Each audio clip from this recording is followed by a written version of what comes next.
ठीक है, देखिए हम लोग आज नया चैप्टर गणित का नया चैप्टर पढ़ेंगे, लाभ और हानि। लाभ और हानि के बहुत अच्छे अच्छे सवाल पढ़ेंगे। ठीक है, लाभ हानि का आज ये पहला वीडियो है। लाभ हानि के बहुत से वीडियो आपको बताए जाएंगे, जितने टाइप के प्रश्न आते हैं हर टाइप के प्रश्न बताए जाएंगे। तो प्यारे साथियों, जो भी विद्यार्थी अगर नवोदय की तैयारी कर रहे हैं या जो विद्यार्थी पॉलिटेक्निक की तैयारी कर रहे हैं, उनके लिए भी यह वीडियो बहुत महत्वपूर्ण है। ठीक है, तो नवोदय के विद्यार्थियों के लिए, पॉलिटेक्निक के विद्यार्थियों के लिए, अदर कंपटीशन एग्जाम, रेलवे की वैकेंसी के लिए या उत्तर प्रदेश पुलिस भर्ती के लिए या टीचिंग के लिए कोई भी मैथ के क्वेश्चंस आते हैं तो उनके लिए ये वीडियो बहुत महत्वपूर्ण होने वाली है। यह वीडियो नहीं बल्कि साथियों हमारे जितनी वीडियो हैं सभी महत्वपूर्ण हैं। कंपटीशन की दृष्टि से सभी महत्वपूर्ण वीडियो होती हैं। हम आपको कंपटीशन एग्जाम की पूरी तैयारी करवाते हैं अपने यूट्यूब चैनल निफ्टी 2.0 पर। देखिए, तो हम आपको बताएंगे लाभ हानि। लाभ क्या होता है, हानि क्या होता है, आप सभी इससे भली भांति परिचित होंगे। ठीक है, तो क्या होता है, एक मूल्य होता है। पहला मूल्य आप लोग जानते होंगे, क्रय मूल्य। ठीक है, क्रय मूल्य का मतलब कास्ट प्राइस होता है। ठीक है, कास्ट प्राइस होता है, इसको क्रय मूल्य कहा जाता है। क्रय मूल्य का मतलब होता है जिस दाम पर कोई वस्तु खरीदी जाती है। आप सभी को क्रय मूल्य का तात्पर्य पता होगा। क्रय मूल्य का मतलब होता है जिस दाम पर कोई वस्तु खरीदी जाती है, उस दाम को, उस मूल्य को क्रय मूल्य कहा जाता है। ठीक है, दूसरा पॉइंट क्या होता है, विक्रय मूल्य होता है। विक्रय मूल्य, अब विक्रय मूल्य का मतलब होता है सेलिंग प्राइस। सेलिंग प्राइस, ठीक, सेलिंग प्राइस का मतलब होता है साथियों विक्रय मूल्य। विक्रय मूल्य का मतलब जिस दाम पर कोई वस्तु बेची जाती है। जिस दाम पर कोई वस्तु बेची जाती है उसको विक्रय मूल्य कहा जाता है। इससे भी आप लोग परिचित होंगे। अब हम आपको क्या बताएंगे, जब हम आपको सवाल बताएंगे तो हमेशा क्रय मूल्य और विक्रय मूल्य तो लिखेंगे। ठीक है, क्योंकि हमें सवाल को शॉर्ट में बताना होता है, इसीलिए आप लोग समझेंगे।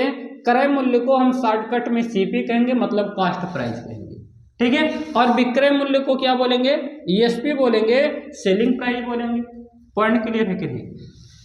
तो कास्ट प्राइस मतलब सीपी क्रय मूल्य हो गया, सेलिंग प्राइस मतलब ईएसपी हो गया, विक्रय मूल्य हो गया। अब यहां से आप लोग जानते होंगे लाभ कब होगा और हानि कब होगा।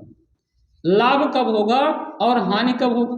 लाभ कब होगा, आप सभी इससे भी परिचित हैं। कब लाभ होगा, जब कोई वस्तु कम दाम में खरीद करके ज्यादा दाम में बेची जाएगी। लाभ तब होगा जब कम दाम में कोई चीज खरीद करके ज्यादा दाम में बेची जाएगी। मतलब क्रय मूल्य का मान कम होगा और विक्रय मूल्य का मान ज्यादा होगा। जब विक्रय मूल्य ज्यादा है, क्रय मूल्य कम है, तब आप समझेंगे कि लाभ होगा। ठीक है, इसका मतलब लाभ बराबर फार्मूला सब लोग जानते हैं, विक्रय मूल्य माइनस क्या होता है, क्रय मूल्य। ठीक है, जब विक्रय मूल्य में से क्रय मूल्य घटा देंगे तब क्या निकल जाएगा, लाभ निकल जाएगा। आगे क्या होता है, हानि। हानि की कंडीशन कब होती है, जब ज्यादा दाम में कोई वस्तु खरीद ली गई और उससे कम दाम में बेच दी गई, तब उसको क्या कहा जाएगा, हानि कहा जाएगा। मतलब हानि जब होगा तब क्रय मूल्य ज्यादा होगा और विक्रय मूल्य कम होगा। कहने का मतलब हानि बराबर हो जाएगा क्रय मूल्य माइनस विक्रय मूल्य। ठीक है, तो जब हम लोग कहेंगे एसपी माइनस सीपी बोलेंगे, एसपी माइनस सीपी को लाभ कहेंगे, प्रॉफिट कहेंगे इसको। ठीक है, और सीपी माइनस एसपी को क्या बोलेंगे, लॉस बोलेंगे, हानि बोलेंगे। ठीक है, अब पॉइंट ये तो बेसिक चीज है। परसेंटेज लाभ होता है, प्रतिशत लाभ होता है। प्रतिशत लाभ जब निकालेंगे तो लाभ और हानि दोनों का आधार क्रय मूल्य होता है। लाभ और हानि दोनों का आधार क्या होता है, क्रय मूल्य होता है। क्योंकि जब आप लाभ या हानि के आंकड़ा करेंगे तो कोई सामान कितने में खरीदे हैं, पहले इसके बारे में चर्चा करेंगे। ठीक है, जैसे कोई सामान आप कितने में खरीदे हैं, जब कितने में खरीदे हैं ये आंकड़ा पता रहेगा, तभी तो आपको पता चलेगा कि आपको लाभ हुआ कि हानि हुआ।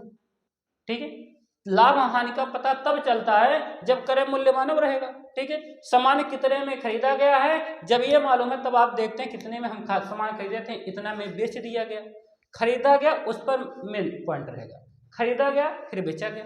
कितने में खरीदा गया, इतने में खरीदा गया तो इतने में बेचा गया, ज्यादा में बेचा गया तो लाभ, कम में बेचा गया तो हानि। इसका मतलब मुख्य आधार क्या होता है, क्रय मूल्य होता है। ठीक है, तो जब आपसे सवाल में कहा जाएगा प्रतिशत लाभ बताइए, तो प्रतिशत लाभ के बारे में जब आपसे जानकारी पूछा जाएगा तो 2 पॉइंट होगा। प्रतिशत लाभ, प्रतिशत लाभ ज्ञात करने के लिए प्रतिशत लाभ बराबर लाभ बटे क्रय मूल्य। गुणे 100।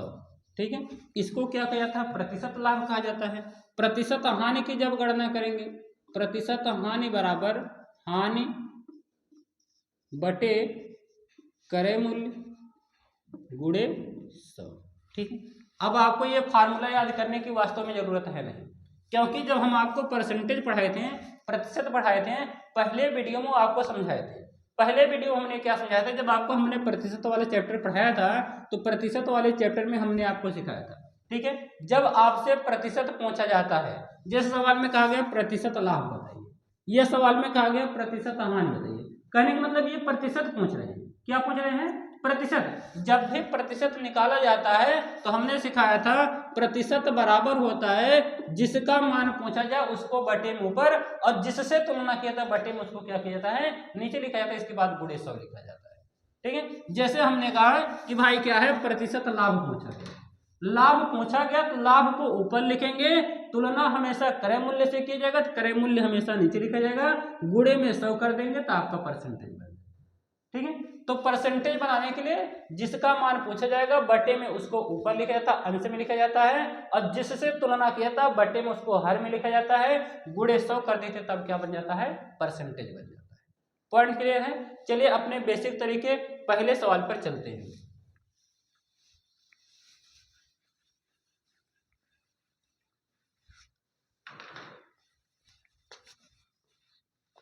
किसी पुस्तक का क्रय मूल्य, किसी पुस्तक का क्रय मूल्य 100 रुपये है तथा पुस्तक का विक्रय मूल्य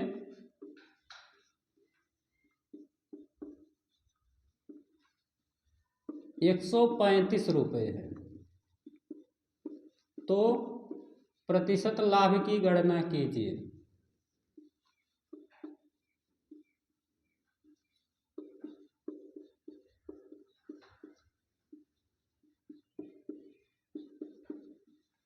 प्रतिशत लाभ की गणना। ठीक है, सवाल में कहा किसी पुस्तक का क्रय मूल्य 100 रुपया है, 100 रुपये उसका क्रय मूल्य है। सीपी जो है, सीपी दिया गया कास्ट प्राइस, सीपी 100 रुपया है।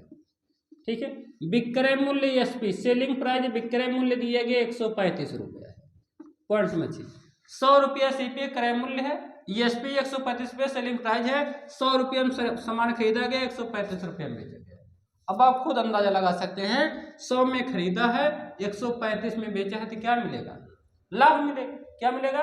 लाभ। कितने का लाभ मिलेगा? आप कहेंगे सर 35 रुपये का लाभ मिलेगा। बताइए, कहीं पर फार्मूला लगाने की जरूरत है? एकदम कॉमन सी बात समझेंगे।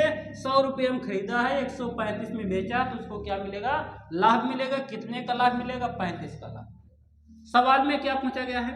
प्रतिशत लाभ बताइए। लाभ बताना, लेकिन प्रतिशत में बताना है, तो प्रतिशत बराबर हम लोग बोलेंगे प्रतिशत लाभ, मतलब लाभ के मान को ऊपर 35 बटे लाभ बटे क्रय मूल्य। क्रय मूल्य कितना है? 100, और गुणे कर देंगे 100, 100 से 100 कैंसिल, 35% का लाभ। ठीक है, ऐसे एक दूसरा सवाल है, किसी घड़ी का क्रय मूल्य, किसी घड़ी का क्रय मूल्य 1200 रुपये है तथा घड़ी का विक्रय मूल्य 1500 रुपये है। विक्रय मूल्य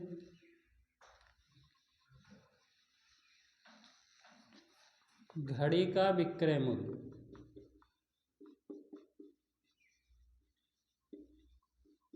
1500 रुपये है। प्रतिशत लाभ की गणना कीजिए। ठीक है, 1200 में घड़ी खरीदा गया है, 1500 रुपये में घड़ी बेचा गया है, तो आपको अंदाजा लग गया कि सर 1200 में घड़ी खरीदा है, 1500 में घड़ी बेचा है, मतलब कितने का लाभ लिया? कितने का लाभ लिया? 300 का लाभ लिया।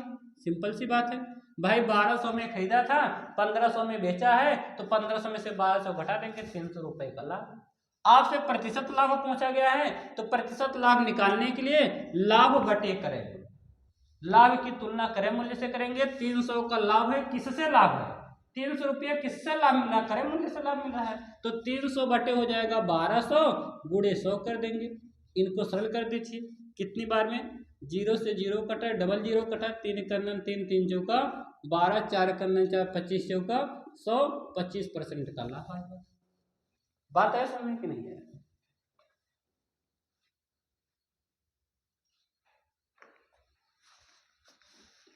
ठीक इसी प्रकार से एक और सवाल देख लेते हैं। एक सब्जी विक्रेता ने एक सब्जी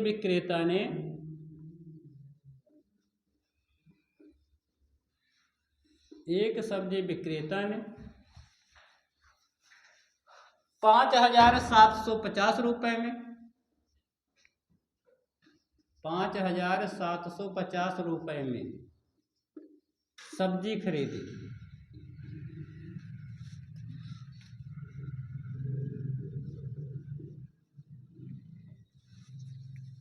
एक सब्जी विक्रेता ने 5,750 रुपए में सब्जी खरीदा। ठीक है, बरसात के कारण, किसके कारण? बरसात के कारण सब्जी को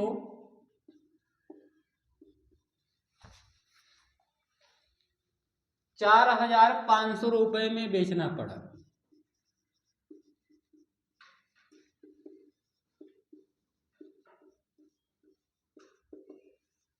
प्रतिशत लाभ या हानि की गणना कीजिए।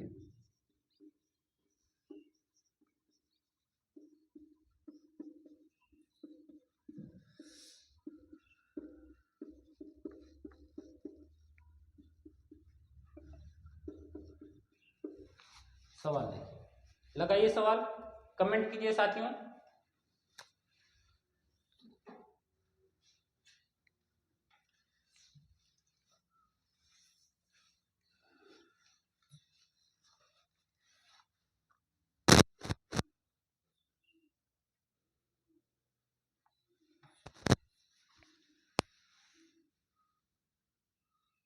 तो आपको पता है कि 5,750 इसका सीपी है, ईएसपी दिया गया है 4,500 है, क्रय मूल्य ज्यादा है, विक्रय मूल्य कम है, लाभ होगा कि हानि होगा?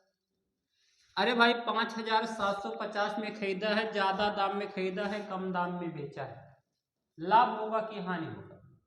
हानि होगा। कितने का हानि होगा? घटा दीजिए। इनको जब हम लोग घटाएंगे तो यहाँ पे 0, 5 में से 0 घटाएंगे तो 5, 7 में से 5 घटाएंगे तो 2, 5 में से 4 घटाएंगे तो 1, 1,250 रुपए का नुकसान। कितने का नुकसान होगा? 1,250 का नुकसान होगा। इस 1,250 का नुकसान किससे होगा? क्रय मूल्य से होगा। तो जब परसेंटेज निकालेंगे, प्रतिशत हानि निकालेंगे, प्रतिशत लॉस निकालेंगे, प्रतिशत हानि निकालेंगे, तो 1,250 का नुकसान है। किससे है? हमेशा लाभ या हानि किससे होता है? क्रय मूल्य से होता है। तो 1,250 बटे क्या कर देंगे? 5,750 कर देंगे, गुणे क्या हो जाएगा? 100। काट दीजिए इसको। 0 से 0 कटा, 5 से काटेंगे, 5 से काटिए, कितनी बार में कटेगा? 25 पंचे 125, 5 से काटेंगे, 5 कन्नन 5, फिर हो जाएगा 5 कन्नन 5, फिर कितना हो जाएगा? 55 25। ठीक है, फिर 5 से काट दीजिए, 55 25, 5 से काटेंगे, कितनी बार में? 23 बार में। 5 गुणे 100 करेंगे, परसेंटेज लॉस निकालेंगे, प्रतिशत लॉस जब निकालेंगे, प्रतिशत हानि निकालेंगे, तो 5 गुणे 100 500 और बटे कितना हो जाएगा? 23, इतना परसेंट का हानि हो जाएगा। क्लियर है क्या? क्लियर है? हाँ, 21.74% आएगा। ठीक है, 21.74% का नुकसान होगा। क्लियर है साथियों? सवाल बहुत आसान होते हैं, हम आपको बहुत बेहतरीन बेहतरीन सवाल हल करवाएंगे। ये तो आज पहली क्लास हमारी है, बेसिक क्लास है। बेसिक क्लास बहुत महत्वपूर्ण होती है। आप सभी से निवेदन है, इस वीडियो को ज़्यादा से ज़्यादा शेयर करेंगे ताकि ज़्यादा से ज़्यादा विद्यार्थी इस वीडियो का फायदा उठा सके।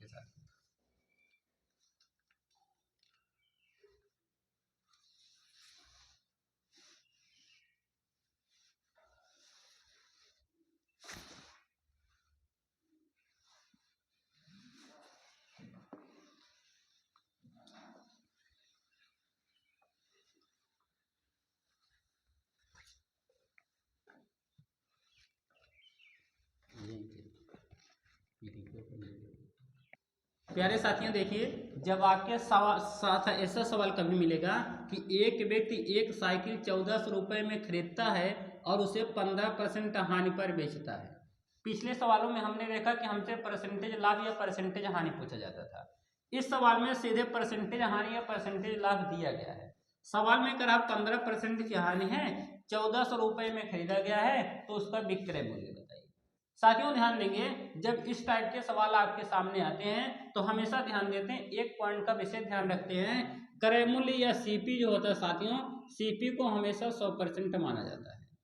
क्रय मूल्य सदैव 100% मानेंगे। क्रय मूल्य सवाल में सदैव 100% होता है। अब 100% में सामान खरीदा गया है, 15% के हानि पर बेचा गया। आप खुद अंदाजा लगाइए, अगर 100% में खरीदा है, 15% का हानि लिया है, 15% का हानि लिया है, तो कितने में बेचा है? 100% में खरीदा है, 15% का नुकसान हुआ है, तो 100 में से 15 का नुकसान हो गया, कितने में बेचा? 85 में बेचा। कितने में बेचा? 85% में बेचा है, यही उसका एसपी सेलिंग प्राइस। 100% में सामान खरीदा गया है, 15% का हानि हो गया है, इसका मतलब 100 में से 15 घटा देंगे तो 85% में सामान बेचा गया।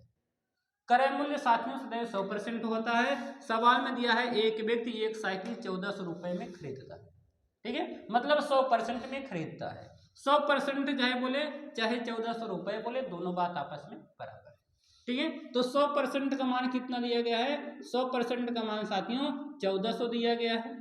यहाँ से हम लोग 1% का मान निकालेंगे, डबल जीरो कैंसिल हो जाएगा, 1% का मान 14 हो जाएगा, ठीक है। सवाल में साइकिल का विक्रय मूल्य पूछा है, विक्रय मूल्य 85% है, 1% का मान 14 है, 85% का मान पूछा गया है, तो 85 गुणे कितना हो जाएगा? 14। गुणा करा देंगे तो 14 25 कितना हो जाएगा? 70। हासिल 7 हो गया, 14 6 84 हो गया, 84 में 7 जोड़ेंगे कितना हो जाएगा? 7 4 11, कितना हो जाएगा? 14 25 70 के शून्य, हासिल 7 हो गया, और 14 अट्ठे कितना हो जाएगा? 14 अट्ठे 112, 14 अट्ठे 112, 112 में 7 जोड़िए कितना हो जाएगा? 119 हो जाएगा, ठीक है। कहने का मतलब उसका विक्रय मूल्य 1190 रुपये हो जाएगा। क्लियर है क्या? क्लियर है। आसान से सवाल, आसान से मेथड से, कोई दिक्कत नहीं। क्रय मूल्य 100% माना जाएगा, 100% क्रय मूल्य है, 15% का नुकसान हुआ है, मतलब 85% में बेचा गया।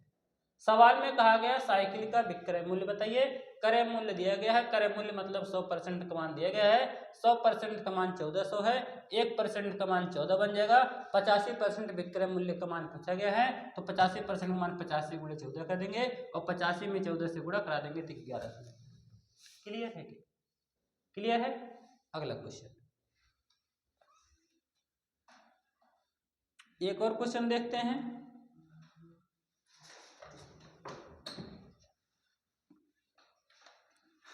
देखिए सवाल दिया गया, एक दुकानदार किसी वस्तु को 140 रुपये में बेचकर 30% की हानि उठाता है। 140 में बेचा है और 30% का नुकसान हुआ है। हमने बताया क्रय मूल्य या सीपी जो होता है साथियों, सदैव इसको 100% माना जाता है। 100% में सामान खरीदा गया, मान लेते हैं। सवाल में कह रहा है 140 में बेचता और 30 का नुकसान उठाता है। अब बताइए 100 में खरीदा है, 30 का नुकसान हुआ, 30% का नुकसान हुआ, तो कितने में बेचा? 100 में खरीदा था, 30% का घाटा हुआ, तो कितने में बेचा? आप कहेंगे 70% में बेचा है, ठीक है। और इसी 70 को हम लोग बोल रहे हैं एसपी है, सेलिंग प्राइस है। 70% में सामान बेचा गया है, परसेंटेज में बोल रहे करें 70% है, और रुपये में बोल रहे करें 140 रुपये में बेचा है। परसेंटेज में बोल रहे करें 70% में बेचा है, रुपये में बोल रहे करें 140 रुपये में बेचा है, मतलब यही 70% 140 के बराबर है। 70% किसके बराबर है? 140 के बराबर। 70% का मान जो हो जाएगा 140 के बराबर हो जाएगा। 0 से 0 कैंसिल, 7 दूना 14, 1% का मान कितना बन जाएगा? 2 यूनिट हो जाएगा। किसका मान पूछा है? वस्तु का क्रय मूल्य बताइए। क्रय मूल्य मतलब कौन कै परसेंट? 100%। 1% का मान 2 है, तो 100% का मान 2 गुणे 100 हो जाएगा, बराबर कितना आ जाएगा? उत्तर आ जाएगा 200 रुपया। इसका मतलब वस्तु का क्रय मूल्य कितना हो जाएगा? 200 रुपया। जय हिंद साथियों, आज की वीडियो बस इतना है। कल हमसे जुड़िए, हमारे इसी लाभ आने वाले चैप्टर से हम फिर मिलेंगे आपसे। तब तक रहिए, देखते रहिए हमारे चैनल को 92.0 को। साथियों जय हिंद।